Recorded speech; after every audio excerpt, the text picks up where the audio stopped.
相信甲这条相关的新闻，咱继续来看2023年的年底，复康联名党所推派的立委参选人，其中一个就是这个8点档真红的男主角，就是老艺人刘尚谦，想要透过刘尚谦来影响到中年人的选票。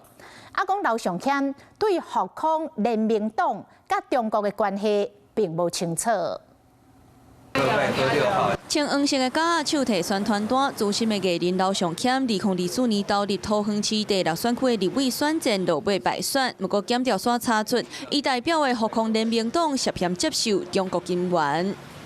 面册普文包装经营，复康联名党2023年设立登记，屈宏义做党主席。就韩国亚料，伊只是当初写党歌歌词，推荐立法委员参选人估算经费等等，佮向中国迄边的张亚哲来汇报创党的进度，提经费尚无907万。不过对这台中的高分检无个加做说明。用中国呢来去参选台湾相关的这些议员或立委呢，其实已经是常态了。他们最基层是从议员的助理就已经开始来做渗透的行为，因为他们知道这个聚沙成塔，从这些小地方来做渗透，慢慢的从里长、议员的助理、议员来去影响台湾的选举，最后才能够影响到中央层级的选举。实际到党部登记的地址，外口挂黄线参选人竞选看板，传出伊2022年6月到屈宏义到深圳找张亚哲领竞选经费，对方汇款人民票15万做竞选资金。这个黄线的查甫人嘛，确实伫咧检方起诉的名单内。这个刘尚谦嘛，甲复康联名党有关系。